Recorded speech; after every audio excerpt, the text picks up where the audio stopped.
Hi எல்லாருக்கும் வணக்கம். இன்னைக்கு இந்த வீடியோவில் பசங்களுக்கு ரொம்பவும் பிடிச்ச மாதிரியான ஒரு 4 விதமான லஞ்ச் பாக்ஸ் ரெசிபீஸ் தான் பார்க்க போகிறோம். கீரையே வேணாம், எனக்கு கீரையே பிடிக்காது அப்படின்னு நீங்கள் எப்படி கீரை செஞ்சு கொடுத்தாலும் சாப்பிடாத பசங்களும் இந்த மாதிரி செஞ்சு கொடுத்தா ரொம்ப டேஸ்ட்டாக இருக்குமா, இனிமேல் இதுவே செய்யுமா அப்படின்னு சொல்லி வாங்கி சாப்பிடுவாங்க. அவ்வளோ டேஸ்ட்டாக இருக்கும். இந்த எல்லா ரெசிபிக்கும் ஏற்ற மாதிரி ஒரு சூப்பரான சைட் டிஷ்ஷும் உங்களுக்கு கொடுத்துருக்குறேன். ஸோ சைட் டிஷ்க்கு என்னடா பண்ணலான்னு யோசனை கூட உங்களுக்கு வேணாம். இதை அப்படியே செஞ்சு கொடுங்க. உங்கள் பசங்களோட லஞ்ச் பாக்ஸ் காலியாக தான் வரும். ரெசிபிக்குள்ளே போகலாமா? தில் லீவ்ஸ் வச்ச ஒரு சப்பாத்தி. இது தில் லீவ்ஸ்னு சொல்கிறாங்க, சதக்குப்பன்னு சொல்கிறாங்க, சோம்பு கீரைன்னு சொல்கிறாங்க. ஒவ்வொரு ஊரில் ஒவ்வொரு மாதிரி இதோட பேர் சொல்கிறாங்க. உங்கள் ஊரில் இந்த கீரைக்கு பேர் என்ன அப்படின்னு கீழே கமெண்ட்டில் சொல்லுங்கள், நான் தெரிஞ்சுக்கிறேன். ஸோ இது ஒரு கட்டு அளவுக்கு நான் எனக்கு எடுத்துருக்கிறேன். அது நல்லா வாஷ் பண்ணிவிட்டு முடிஞ்ச அளவுக்கு நல்லா ஃபைனாக அந்த மாதிரி கட் பண்ணி எடுத்துக்கோங்க. இது ஒரு பவுலுக்கு ட்ரான்ஸ்ஃபர் பண்ணிடலாம். கோதுமை மாவு உங்கள் தேவைக்கு ஏற்ற மாதிரி எடுத்துக்கோங்க. நான் 3 பேருக்கு நான் இது ரெடி பண்ணிகிட்ருக்கிறேன். கூடவே இந்த மாவுக்கு தேவையான அளவுக்கு உப்பு, 1/2 ஸ்பூன் போல் எண்ணெய், இது மட்டுமே சேர்த்து தண்ணி எதுவுமே சேர்க்காமல் நல்லா ஃபஸ்ட்டு நல்லா பிசைஞ்சு விட்டுக்கோங்க. நல்லா மிக்ஸ் பண்ணதுக்கப்புறமா கொஞ்சம் கொஞ்சமாக தண்ணி சேர்த்து நீங்கள் ரெகுலர் சப்பாத்தி மாவுக்கு மாவு பிசைவீங்க இல்லையா, அதே மாதிரி பிசைஞ்சு எடுத்துக்கோங்க. பாருங்கள், மாவு பிசைஞ்சாச்சு. இதை நம்ம உருண்டையாக பிடிச்சி எடுத்துக்கலாம். ஒரு 1/2 மணி நேரத்துக்கு இது அப்படியே இருக்கட்டும். நம்ம அதுக்குள்ளே கிரேவி ரெடி பண்ணிடலாம். ஓவர் நைட் ஊற வச்சு கொண்ட கடலை எடுத்துருக்கிறேன். இது ஒரு தடவை நல்லா வாஷ் பண்ணிவிட்டு அதுக்கப்புறமா நம்ம அதில் தண்ணி சேர்த்துக்கலாம். வாஷ் பண்ணியாச்சு. இப்போ கொண்டக்கடலை வேகிறதுக்கு தேவையான தண்ணி, கொஞ்சம் போல் உப்பு சேர்த்து ஒரு 8 விசிலுக்கு ப்ரெஷர் குக் பண்ணிங்கன்னா கொண்டக்கடலை சூப்பர் சாஃப்டாக வெந்துடும். நம்ம அதுக்குள்ளே வதக்கிற வேலையை பார்த்துடலாம். இப்போ ஒரு பேனில் 1/2 ஸ்பூன் மட்டும் எண்ணெய் சேர்த்துக்கோங்க. ஒரு பெரிய சைஸ் வெங்காயம், கொஞ்சம் போல் இஞ்சி, 5-6 பல் பூண்டு சேர்த்துக்கோங்க. 2 வரமிளகாய் சேர்த்துக்கோங்க. நல்லா அந்த பூண்டு வெங்காயம் நல்லா வறுபடணும். பாருங்கள், இந்த அளவுக்கு நல்லா வதங்கணும். வதங்கினதுக்கப்புறமா 2 மீடியம் சைஸ் தக்காளி, பழுத்த தக்காளியாக சேர்த்துக்கோங்க.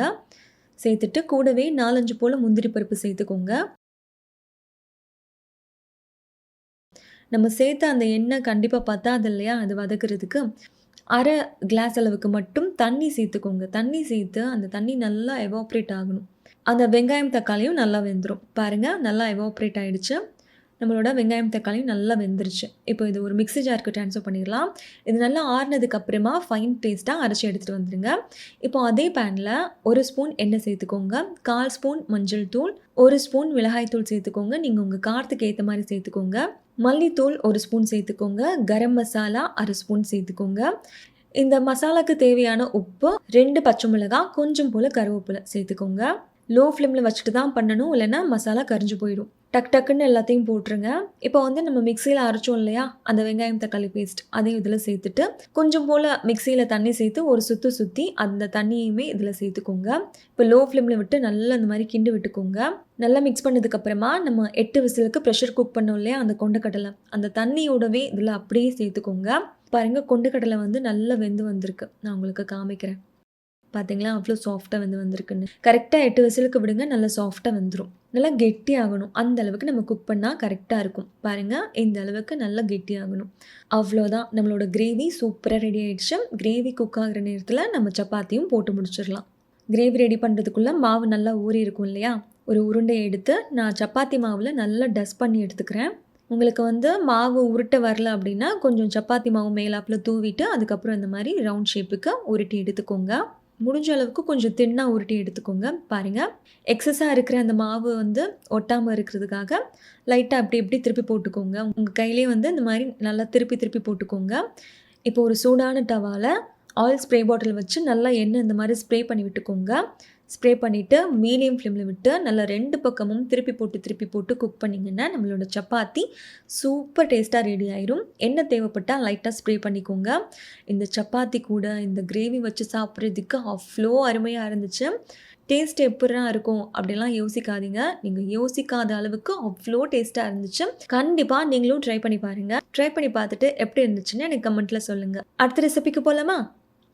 வெந்தயக்கீரை சப்பாத்தியும் மஷ்ரூம் கிரேவியும் எப்படி பண்ணுறதுன்னு பார்க்கலாம். அதுக்கு ஒரு கட்டளவுக்கு வெந்தயக்கீரையை நான் நல்லா க்ளீன் பண்ணி வச்சுட்டேன். ஆல்ரெடி பாருங்கள், நல்லா க்ளீன் பண்ணி வச்சுட்டேன். இப்போ இத நல்லா வாஷ் பண்ணிவிட்டு எடுத்துகிட்டு வந்துடலாம். வாஷ் பண்ணியாச்சு. இந்த கீரையை முடிஞ்ச அளவுக்கு நல்லா ஃபைனாக சாப் பண்ணி எடுத்துக்கோங்க. எந்த அளவுக்கு உங்களால் ஃபைனாக முடியுமோ அந்த அளவுக்கு சாப் பண்ணி ஒரு பவுலுக்கு நம்ம ட்ரான்ஸ்ஃபர் பண்ணிக்கலாம். இதுக்கு தேவையான உப்பு சேர்த்துக்கோங்க. 1/2 ஸ்பூன் போல் எண்ணெய் சேர்த்துக்கோங்க.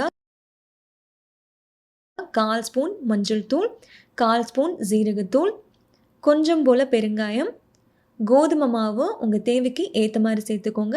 நான் வந்து இது 3 பேருக்கு ரெடி பண்ணிகிட்ருக்கிறேன். ஃபஸ்ட்டு தண்ணி எதுவுமே சேர்க்காம இந்த மாதிரி உங்கள் கை வச்சு நல்லா அந்த மாவும் கீரையும் நல்லா ஒன்று சேரணும். அந்த அளவுக்கு நல்லா மிக்ஸ் பண்ணதுக்கப்புறமா கொஞ்சம் கொஞ்சமாக தண்ணி சேர்த்து ரெகுலர் சப்பாத்தி மாவு மாதிரி நல்லா பிசைஞ்சு எடுத்துக்கோங்க. பாருங்கள், மாவு பிசைஞ்சாச்சு. இப்போ அதை நம்ம உருட்டி எடுத்துக்கலாம்.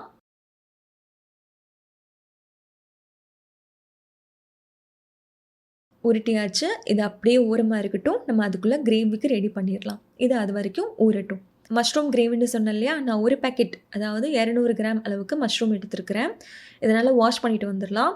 வாஷ் பண்ணிவிட்டு ரொம்ப பொடியாலாம் கட் பண்ண வேணாம். கொஞ்சம் பெருசு பெருசாகவே இருக்கட்டும். கட் பண்ண மஷ்ரூமை ஒரு பவுலில் சேர்த்துக்கோங்க.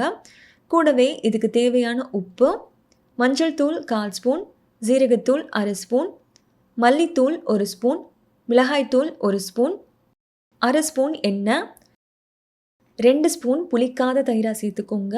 1/2 ஸ்பூன் கரம் மசாலா சேர்த்துட்டு உங்கள் கை வச்சு நல்லா மிக்ஸ் பண்ணி விட்டுக்கோங்க. இது வந்து ஒரு 10 நிமிஷத்துக்கு மட்டும் அப்படியே இருக்கட்டும். நம்ம வந்து வெங்காயம் தக்காளி இன்றைக்கி வதக்க போகிறது கிடையாது. அதனால் நான் அப்படியே மிக்சியில் போட்டு தான் அரைக்க போகிறேன். ஒரு பெரிய சைஸ் வெங்காயத்தை கட் பண்ணி வச்சுருக்கிறேன். 2 மீடியம் சைஸ் தக்காளி, 4 பல் பூண்டு, ஒரு சின்ன சைஸ் இஞ்சி, இது எல்லாத்தையும் இப்போ நம்ம மிக்ஸி ஜாருக்கு ட்ரான்ஸ்ஃபர் பண்ணிக்கலாம். ட்ரான்ஸ்ஃபர் பண்ணி கொஞ்சம் போல் தண்ணி சேர்த்து நல்லா ஃபைன் பேஸ்ட்டாக அரைச்சி எடுத்துகிட்டு வந்துடலாம். பாருங்கள், அரைச்சாச்சு. இப்போ இது இருக்கட்டும். ஒரு பேனில் 2 ஸ்பூன் போல் எண்ணெய் சேர்த்துக்கோங்க.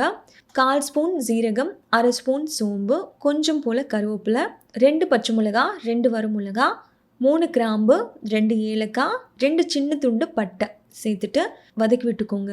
நல்லா வதங்கினதுக்கப்புறமா நம்ம அரைச்சி வச்ச அந்த பேஸ்ட் இருக்கு இல்லையா, அதை அப்படியே சேர்த்துக்கோங்க. சேர்த்துட்டு இதோட பச்சை வாசனை கம்ப்ளீட்டாக போகணும். பாருங்கள், இந்த அளவுக்கு நல்லா வதக்கிக்கோங்க. மேரினேட் பண்ணி வச்ச அந்த மஷ்ரூம் இருக்கு இல்லையா, அதை இதில் சேர்த்துக்கோங்க. கொஞ்சமாக அந்த பவுலில் வந்து தண்ணி சேர்த்து அலசி அந்த தண்ணியை இதில் சேர்த்துக்கோங்க. எக்ஸ்ட்ரா தண்ணியெல்லாம் இப்போ எதுவுமே சேர்க்க வேணாம். மஷ்ரூம்லேருந்து தண்ணி விட்டு வரும். மசாலாவோட பச்சை வாசனைலாம் போகணும் இல்லையா, ஸோ அது அப்படியே இருக்கட்டும். ஒரு 10 to 15 மினிட்ஸ்க்கு லோ ஃப்ளேமில் அப்படியே விட்டுருங்க. பாருங்கள், மசாலாவோட பச்சை வாசனைலாம் போய் அந்த எண்ணெய்லாம் பிரிஞ்சு இந்த அளவுக்கு நல்லா குக் ஆனதுக்கப்புறமா ஒரு 4-5 போல் முந்திரி பருப்பை லைட்டாக தண்ணி சேர்த்து நல்லா ஃபைன் பேஸ்ட்டாக அரைச்சி எடுத்துகிட்டு வந்துடுங்க. அந்த முந்திரி பேஸ்ட்டை இதில் சேர்த்துடலாம். அந்த மிக்ஸி ஜாரில் கொஞ்சமாக தண்ணி சேர்த்து ஒரு சுற்றி அந்த தண்ணியுமே இதில் சேர்த்துக்கோங்க. நல்லா கலந்து விட்டுக்கோங்க. ஒரு 1/2 ஸ்பூன் அளவுக்கு மட்டும் கஸ்தூரி மேத்தி எடுத்து நல்லா அந்த மாதிரி உங்கள் கையில் வச்சு நல்லா ரப் பண்ணிவிட்டு அதுக்கப்புறமா சேர்த்துக்கோங்க. கடைசியாக கொஞ்சம் போல் நறுக்கின மல்லி இலை சேர்த்துட்டு ஒரு 5 நிமிஷத்துக்கு மட்டும் லோ ஃப்ளேமில் விட்டு அப்படியே குக் பண்ணிங்கன்னா அவ்வளோதான், முடிஞ்சிடும். உங்களோட அருமையான மஷ்ரூம் கிரேவி சூப்பர் டேஸ்ட்டில் ரெடி ஆகிடுச்சு. இது ரெடி ஆகிறதுக்குள்ளே நம்ம சப்பாத்தியும் ரெடி பண்ணிடலாம். இப்போ கிரேவி ரெடி ஆகிடுச்சு, நம்ம சப்பாத்தி போட்டுடலாம். இப்போ ஒரு மாவை எடுத்து கோதுமை மாவில் நல்லா டஸ்ட் பண்ணிக்கோங்க. ஒட்டாமல் வரணும் இல்லையா, ஸோ நல்லா டஸ்ட் பண்ணிவிட்டு ஒரு வேளை உங்களுக்கு ஒட்டுற மாதிரி இருந்துச்சு அப்படின்னா லைட்டாக கோதுமை மாவு மேலாப்பில் தூவி நல்லா முடிஞ்ச அளவுக்கு தின்னாக உருட்டி எடுத்துக்கோங்க. இப்போ சூடான டவாவில் நம்ம உருட்டி வச்ச மாவை இதில் சேர்த்து எண்ணெய் தேவைப்பட்டால் லைட்டாக ஸ்ப்ரே பண்ணிக்கோங்க. ஸ்ப்ரே பண்ணிவிட்டு நல்லா முன்னாடி பின்னாடி திருப்பி போட்டு குக் பண்ணி எடுத்திங்கன்னா நம்மளோட அருமையான வெந்தயக்கீரை சப்பாத்தி சூப்பர் டேஸ்ட்டில் ரெடி ஆகிடுச்சு. இந்த சப்பாத்திக்கும் இந்த கிரேவிக்கும் காம்பினேஷன் பயங்கரமாக இருந்துச்சு. நீங்களும் கண்டிப்பாக ட்ரை பண்ணி பாருங்கள். பட்டர் பீன் புலாவும் முட்டை வறுவலும் எப்படி பண்ணுறதுன்னு பார்க்கலாமா? அதுக்கு ஒரு குக்கரில் 1/2 ஸ்பூன் போல் எண்ணெய் சேர்த்துக்கோங்க. 1/2 ஸ்பூன் நெய், 1/4 ஸ்பூன் சோம்பு, 1/4 ஸ்பூன் ஜீரகம் சேர்த்துக்கோங்க. ஒரு பிரியாணி இலை, 2 ஏலக்காய், 2 சின்ன துண்டு பட்டை, 2 கிராம்பு, இதெல்லாம் சேர்த்துட்டு ஒரு டேபிள் ஸ்பூன் அளவுக்கு ஃப்ரெஷ்ஷாக அரைச்ச இஞ்சி பூண்டு பேஸ்ட்டு சேர்த்துக்கோங்க. அதோட பச்சை வாசனை கம்ப்ளீட்டாக போகணும். அந்த அளவுக்கு நல்லா குக் பண்ணிக்கலாம். இப்போ பாருங்கள், நல்லா குக் ஆகிடுச்சு. இப்போது ஒரு பெரிய வெங்காயத்துலேருந்து கொஞ்சம் போல் நான் வெங்காயம் சேர்த்துருக்கிறேன். நல்லா தின் ஸ்லைஸாக கட் பண்ணி சேர்த்துருக்கிறேன். ஒரு மீடியம் சைஸ் தக்காளியை நல்லா தின் ஸ்லைஸாக கட் பண்ணி சேர்த்துருக்கிறேன். காரத்துக்காக ஒரு பச்சை மிளகாய், கொஞ்சம் போல் மல்லி இலை, புதினா இலை 2யுமே கட் பண்ணி இதில் சேர்த்துருக்கிறேன். இப்போ இதை நல்லா கலந்து விட்டுக்கோங்க. இப்போது இதுக்கு தேவையான அளவுக்கு உப்பு மட்டும் சேர்த்துக்கலாம். சேர்த்துட்டு இந்த வெங்காயம் தக்காளி நல்லா வதங்கணும். அதோட பச்சை வாசனை கம்ப்ளீட்டாக போய் நல்லா குக் ஆகணும். ஃப்ரெஷ் பட்டர் பீன் எடுத்துருக்கிறேன். ஸோ இது வந்து 1 கிளாஸ் அளவுக்கு இருக்குது. நல்லா வாஷ் பண்ணிவிட்டு அப்படியே இதில் சேர்த்துக்கோங்க. ஒரு 2 நிமிஷத்துக்கு நல்லா கலந்து விட்டுக்கோங்க. கலந்ததுக்கப்புறமா நம்ம மசாலா சேர்த்துடலாம். ஒரு பிஞ்ச் அளவுக்கு மட்டும் மஞ்சள் தூள் சேர்த்துக்கோங்க. உங்கள் பசங்களோட காரத்துக்கு ஏற்ற மாதிரி மிளகாத்தூள் சேர்த்துக்கோங்க. நான் ஒரு 1/2 ஸ்பூன் அளவுக்கு சேர்த்துருக்கிறேன். நல்லா கலந்து விட்டுக்கோங்க. இப்போது 1 டேபிள் ஸ்பூன் அளவுக்கு புளிப்பில்லாத தயிராக சேர்த்துக்கோங்க. சேர்த்துட்டு இதையுமே நல்லா இந்த மாதிரி கலந்து விட்டுக்கோங்க. நல்லா கலந்ததுக்கு அப்புறமா இப்போது இதுக்கு தேவையான தண்ணி சேர்த்துடலாம். இந்த கிளாஸில் தான் நான் அரிசி 1 கிளாஸ், பட்டர் பீன் 1 கிளாஸ் வந்து நான் எடுத்திருந்தேன். ஸோ இதே கிளாஸில் 2 கிளாஸ் அளவுக்கு இப்போ தண்ணி சேர்த்தா கரெக்டாக இருக்கும். தண்ணி சேர்த்தாச்சு. இதில் ஒரு 1/4 ஸ்பூனுக்கும் கம்மியாக கரம் மசாலா சேர்த்துக்கோங்க. நல்லா கலந்து விட்டுக்கோங்க. ஒரு 1/2 மணி நேரத்துக்கு முன்னாடி ஊற வச்சு சாப்பாட்டு அரிசியை தண்ணி வடிச்சிட்டு இதில் சேர்த்துருக்கிறேன். அரிசி சேர்த்ததுக்கப்புறமா ஒரு தடவை கலந்துட்டு இந்த மாதிரி லைட்டாக கொதி வர்ற ஸ்டேஜில் குக்கரை க்ளோஸ் பண்ணி மீடியம் ஃப்ளேமில் 3 விசிலுக்கு ப்ரெஷர் குக் பண்ணி எடுத்திங்கன்னா நம்மளோட பட்டர் பீன் புலாவ் சூப்பராக ரெடி ஆயிரும். இதுக்கு சைட் டிஷ்ஷாக நான் இன்றைக்கி முட்டை வறுவல் தான் பண்ண போகிறேன். அதுக்கு ஆல்ரெடி நான் 2 முட்டையை வேக விட்டு எடுத்துருக்கிறேன். எக் ஒயிட் மட்டும்தான் கேட்டால், எல்லோ வேணான்னு சொல்லிட்டா. அதனால் நான் எல்லோ எடுத்துட்டேன். எக் ஒயிட் மட்டுமே வச்சு நான் வறுவல் பண்ண போகிறேன். அதுக்கு ஒரு கேஸ்ட் அயர்ன் பேனில் அடுப்பு லோ ஃப்ளேமில் வச்சுட்டு 1/2 ஸ்பூன் எண்ணெய் சேர்த்துட்டு முட்டைக்கு தேவையான உப்பு, கொஞ்சம் போல் பெருங்காயம், சிக்கன் மசாலா சேர்த்துருக்கிறேன். நீங்கள் இதுக்கு பதிலாக மிளகாத்தூள் கூட சேர்க்கலாம். என் பையன் வந்து சம்டைம்ஸ் சிக்கன் மசாலா போட்டு பண்ணுமான்னு சொல்லுவான். சம்டைம்ஸ் வந்து மிளகாய் பொடி போதும் அப்படின்னு சொல்லுவான். இன்றைக்கி வந்து சிக்கன் மசாலா போட்டு தான் வந்து முட்டை வறுவல் வேணும் அப்படின்னு கேட்டனால சிக்கன் மசாலா போட்டு தான் செஞ்சு கொடுத்துருந்தேன். இந்த மாதிரி லோ ஃப்ளேமில் நல்லா 2 பக்கமும் திருப்பி போட்டு ஒரு 5 நிமிஷத்துக்கு மட்டும் குக் பண்ணுங்கள். ஓரளவுக்கு வெந்ததுக்கப்புறமா கொஞ்சம் போல் கருவேப்பிலையை இது மேலாப்பில் சேர்த்துக்கோங்க. பாருங்கள், நம்மளோட பட்டர் பீன் புலாவும் நல்ல ப்ரெஷரெல்லாம் கம்ப்ளீட்டாக இறங்கி அதுவுமே வந்து நல்ல உதிரியாக சூப்பர் டேஸ்ட்டில் ரெடியாகி வந்திருக்கு. பாருங்கள், அவ்வளோ டேஸ்ட்டாக இருந்துச்சு. டிஃபன் பாக்ஸ் ரெடி பண்ணிடலாமா? கூடவே வந்து நம்ம ரெடி பண்ண முட்டை வறுவல். ஹெல்த்தியான லஞ்ச் பாக்ஸ் தான், கண்டிப்பாக ட்ரை பண்ணுங்கள். அடுத்து பார்க்க போகிற ரெசிபி பாலக்கீரை சப்பாத்தியும் அதுக்கு சைட் டிஷ்ஷாக சோயா சங்க்ஸ் கிரேவியும் எப்படி பண்ணுறதுன்னு பார்க்கலாமா? அதுக்கு 1 கட்டளவுக்கு நான் பாலக்கீரை எடுத்துருக்கிறேன். ஆல்ரெடி கீரையை க்ளீன் பண்ணி வச்சுட்டேன். ஒரு தடவை இதை நல்லா வாஷ் பண்ணிவிட்டு எடுத்துகிட்டு வந்துடலாம். பாருங்கள், வாஷ் பண்ணியாச்சு. இப்போ ஒரு பேனில் கீரை வேகிறதுக்கு தேவையான தண்ணி சேர்த்துக்கலாம். நான் வந்து ஒரு 150 ml அளவுக்கு தண்ணி சேர்த்துக்கிட்டேன். இப்போ நம்ம வாஷ் பண்ணி வச்சுருக்கிற அந்த பாலக்கீரையை இதில் சேர்த்துக்கலாம். சேர்த்துட்டு ஒரு 5 நிமிஷத்துக்கு மீடியம் ஃப்ளேமில் விட்டு இந்த மாதிரி நல்லா கொதி வரணும். நல்லா வந்து குக் ஆகணும். மீடியம் ஃப்ளேமில் விட்டு ஒரு 5 நிமிஷத்துக்கு மட்டும் குக் பண்ணிக்கோங்க. இந்த தண்ணி வந்து நமக்கு வேணும். ஸோ இந்த கீரையும் இந்த தண்ணியும் சேர்த்து தான் நம்ம வந்து கீரை அரைக்க போகிறோம். பாருங்கள், இந்தளவுக்கு நல்லா வெந்ததுக்கப்புறமா இது ஒரு மிக்ஸி ஜாருக்கு நம்ம ட்ரான்ஸ்ஃபர் பண்ணிக்கலாம். இந்த தண்ணியுமே வந்து நம்ம ஒரு பவுலுக்கு ட்ரான்ஸ்ஃபர் பண்ணிக்கலாம். இது ரெண்டும் நல்லா ஆறட்டும். இது ரெண்டும் நல்லா ஆறினதுக்கப்புறமா நம்ம அரைச்சி எடுத்துக்கலாம். பாருங்கள், கீரை நல்லா ஆறிடுச்சு. இது கூடவே வந்து காரத்துக்காக ஒரு பச்சை மிளகாய், 2 சின்ன துண்டு இஞ்சி சேர்த்துக்கோங்க. கொஞ்சம் போல் மல்லி இலை, அதோட ஃப்ளேவருக்காக தான் சேர்த்துக்கோங்க. கூடவே நம்ம கீரை வேக வச்ச தண்ணி இருக்கு இல்லையா, அந்த தண்ணியை அப்படியே இதில் சேர்த்துக்கலாம். சேர்த்துட்டு நல்லா ஃபைன் பேஸ்ட்டாக அரைச்சி எடுத்துகிட்டு வந்துடுங்க. பாருங்கள், அரைச்சாச்சு. ஒரு பவுலில் கொஞ்சமாக சேர்த்துக்கோங்க. கோதுமை மாவு நான் இன்றைக்கி எடுத்துருக்கிறேன். கோதுமை சப்பாத்தி தான் பண்ண போகிறேன். நீங்கள் மல்டி மில்லட் ஆட்டா கூட யூஸ் பண்ணலாம். நான் வந்து சக்கி ஆட்டா தான் யூஸ் பண்ணியிருக்கிறேன். இது வந்து நான் 3 பேருக்கு தேவையான மாவு எடுத்துருக்கிறேன். இந்த மாவுக்கு தேவையான உப்பு எடுத்துருக்கிறேன்.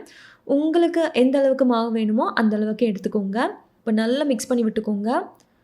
அந்த கீரை பேஸ்ட்டை மொத்தமாக சேர்க்காமல் இந்த மாதிரி கொஞ்சம் கொஞ்சமாக சேர்த்து நல்லா கலந்து எடுத்துக்கோங்க.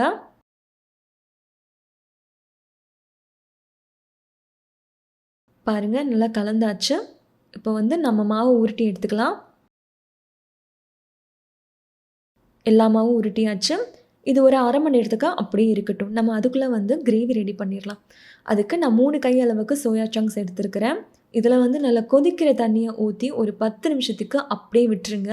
10 நிமிஷத்துக்கு அப்புறமா இந்த தண்ணியை வந்து கீழே கொட்டிட்டு நல்லா புழிஞ்சிட்டு எடுத்துகிட்டு வந்துடுங்க. இப்போ இதில் வந்து 2 ஸ்பூன் அளவுக்கு நல்ல கெட்டியான புளிப்பில்லாத தயிராக சேர்த்துக்கோங்க. 1/2 ஸ்பூன் கரம் மசாலா, கஸ்தூரி மேத்தி இருக்கு இல்லையா, இந்த காஞ்ச வெந்தய இலை, அதை வந்து கொஞ்சம் போல் சேர்த்துக்கோங்க. ஒரு 1/4 ஸ்பூன் அளவுக்கு. கொஞ்சம் போல் உப்பு, 1 ஸ்பூன் மிளகாய்த்தூள், 1 ஸ்பூன் மல்லித்தூள், ஜீரகத்தூள் 1/2 ஸ்பூன் சேர்த்துக்கோங்க. மஞ்சள் தூள் 1/4 ஸ்பூன் சேர்த்துட்டு நல்லா மிக்ஸ் பண்ணி விட்டுக்கோங்க. அந்த சோயா சங்க்ஸில் எல்லா மசாலாவும் இறங்கணும். அந்த அளவுக்கு நல்லா கலந்ததுக்கப்புறமா இது ஒரு 10 நிமிஷத்துக்கு அப்படியே ஓரமாக இருக்கட்டும். இப்போ ஒரு பேனில் 1 ஸ்பூன் அளவுக்கு எண்ணெய் சேர்த்துக்கோங்க. 3 வரமிளகா, 2 மீடியம் சைஸ் வெங்காயத்தை இந்த மாதிரி கட் பண்ணி சேர்த்துக்கோங்க. ஒரு 3 சின்ன துண்டு இஞ்சி, 4 பெரிய பல் பூண்டு, 2 மீடியம் சைஸ் தக்காளி சேர்த்துருக்குறேன். நல்லா ஒரு தடவை கலந்து விட்டுக்கோங்க. கலந்ததுக்கப்புறமா இதுக்கு தேவையான உப்பு சேர்த்து இதை வந்து நம்ம நல்லா இப்போ குக் பண்ணி எடுத்துக்க போகிறோம். வெங்காயம், தக்காளி, பூண்டு நல்லா இந்த அளவுக்கு வெந்ததுக்கப்புறமா ஒரு 4 போல் முந்திரி பருப்பு சேர்த்துக்கோங்க. சேர்த்துட்டு நல்லா இன்னும் ஒரு 2-3 நிமிஷத்துக்கு மீடியம் ஃப்ளேமில் விட்டு நல்லா குக் பண்ணுங்கள். பாருங்கள், இந்த அளவுக்கு நல்லா வெந்ததுக்கப்புறமா இப்போ நம்ம ஸ்டவ் ஆஃப் பண்ணிடலாம். ஸ்டவ் ஆஃப் பண்ணிவிட்டு இது ஒரு மிக்ஸி ஜாருக்கு நம்ம ட்ரான்ஸ்ஃபர் பண்ணிக்கலாம். நல்லா ஆற விட்டுட்டு ஃபைன் பேஸ்ட்டாக அரைச்சி எடுத்துகிட்டு வந்துடுங்க. இப்போ அதே பேனில் 1 ஸ்பூன் எண்ணெய் சேர்த்துக்கோங்க. ஜீரகம் 1/4 ஸ்பூன், சோம்பு 1/2 ஸ்பூன். ஜீரகத்தை விட சோம்பு ஜாஸ்தியாக இருக்கணும். 1 ஸ்பூன் மிளகாத்தூள் சேர்த்துருக்கிறேன். உங்கள் காரத்துக்கு ஏற்ற மாதிரி நீங்கள் சேர்த்துக்கோங்க. 1 கொத்து கருவேப்பிலை, 2 வரமிளகா, 2 பச்சை மிளகா சேர்த்துட்டு நல்லா அந்த மாதிரி கலந்து எடுத்துக்கோங்க. நம்ம அரைச்ச அந்த வெங்காயம் தக்காளி பேஸ்ட் இருக்கு இல்லையா, அதை இதில் சேர்த்து நல்லா கலந்து விட்டுக்கோங்க. இப்போ நம்ம 10 நிமிஷத்துக்கு ஊற வச்சு அந்த சோயா சங்க்ஸை இதில் சேர்த்துடலாம். அந்த பவுல்லையே கொஞ்சம் போல் தண்ணி சேர்த்து நல்லா அலசி அந்த தண்ணியுமே இதில் சேர்த்துக்கோங்க. ஒரு தடவை நல்லா கலந்ததுக்கப்புறமா இதுக்கு தேவையான இந்த கிரேவிக்கு தேவையான தண்ணி சேர்த்துக்கோங்க. சேர்த்துட்டு ஒரு 10லேருந்து 15 நிமிஷத்துக்கு அப்படியே லோ ஃப்ளேமில் விட்டு குக் பண்ணுங்கள். நம்ம அதுக்குள்ளே வந்து சப்பாத்தியும் போட்டுடலாம். சைட் பை அதுவும் ரெடி ஆகிடும். ஃபைனலாக ஒரு 20 ரூபா தேங்காய் நம்ம மார்க்கெட்டில் கிடைக்கும் இல்லையா, அந்த தேங்காயில் பாதி மூடி தேங்காயில் இந்த மாதிரி தேங்காய் பால் எடுத்துகிட்டு வந்திருக்கிறேன். அந்த தேங்காய் பாலை அப்படியே இதில் சேர்த்துக்கோங்க. கடைசியாக நறுக்கின மல்லி இலை சேர்த்து அப்படியே லிட் போட்டு மறுபடியும் ஒரு 2லேருந்து 3 நிமிஷத்துக்கு குக் பண்ணிவிட்டு ஸ்டவ் ஆஃப் பண்ணிட வேண்டியதான். அவ்வளோ அற்புதமாக இருக்கும். கண்டிப்பாக மிஸ் பண்ணாமல் ட்ரை பண்ணுங்கள். பாலக் சப்பாத்தியோடு சாப்பிட்றதுக்கு பயங்கர டேஸ்ட்டாக இருந்துச்சு. சரி, நம்ம சப்பாத்திக்கு மாவு ஊற வச்சோம் இல்லையா, இப்போ ரெடி பண்ணிடலாம். இந்த மாதிரி கோதுமை மாவில் நல்லா டஸ்ட் பண்ணி எடுத்துக்கோங்க. அப்போ தான் நமக்கு உருட்டும் போது ஈஸியாக ஒட்டாமல் வரும். நான் வந்து இன்றைக்கி லேயர் சப்பாத்தி தான் பண்ணியிருந்தேன். ஸோ அதுக்காக வந்து இந்த மாதிரி நல்லா விரிச்சு விட்டதுக்கப்புறமா கொஞ்சம் போல் கோதுமை மாவை மேலாப்பில் டஸ்ட் பண்ணிவிட்டு இந்த மாதிரி ஃபோல்ட் பண்ணிக்கோங்க. கொஞ்சம் போல் மறுபடியும் கோதுமை மாவு போட்டு இந்த மாதிரி இன்னொரு பக்கமும் மடித்து விட்டுக்கோங்க. இந்த மாதிரி கோதுமை மாவில் கொஞ்சம் கொஞ்சமாக டஸ்ட் பண்ணி நல்லா இந்த மாதிரி விரித்து விட்டுக்கோங்க. அவ்வளோ சாஃப்டாக வரும். நல்லா லேயராக வந்துச்சு சப்பாத்தி. அவ்வளோ டேஸ்ட்டாக இருந்துச்சு. ஒரு 3 சப்பாத்தி மட்டும்தான் அந்த மாதிரி போட்டிருந்தேன். என் பையன் வந்து அந்த லேயராக பிச்சு சாப்பிட்டுட்டே இருந்தான். நான் உங்களுக்கு பிச்சு காமிக்கலை. ஒரு 3 சப்பாத்தி மட்டும்தான் அப்படி பண்ணேன். மற்றது எல்லாமே வந்து நார்மலாக போட்டு முடிச்சாச்சு. எண்ணெய் தேவைப்பட்டால் லைட்டாக வந்து ஸ்ப்ரே பண்ணி விட்டுக்கோங்க. பாருங்கள், நல்லா உப்பி வரும் உங்களுக்கு சப்பாத்தி. அவ்வளோ சாஃப்டாக பயங்கர டேஸ்ட்டாக இருக்கும். கீரை வந்து சாப்பிடாத பசங்களும், கீரை பிடிக்காதுன்னு சொல்கிறவங்களுக்கும் இந்த மாதிரி செஞ்சு கொடுத்து பாருங்கள். நல்லா விரும்பி சாப்பிடுவாங்க. 2 சப்பாத்தி சாப்பிட்டாலே போதும், உங்களுக்கு வயிறு வந்து ஃபில் ஆகிடும். பாலக் சப்பாத்தியும் சோயா சங்க்ஸ் கிரேவியும் சூப்பர் டேஸ்ட்டில் ரெடி ஆகிடுச்சு. இந்த ரெசிபி உங்களுக்கு பிடிச்சிருந்தால் லைக் பண்ணுங்கள், ஷேர் பண்ணுங்கள். கோகிலா கிச்சன் சேனலுக்கு சப்ஸ்கிரைப் பண்ணுங்கள். நன்றி, வணக்கம்.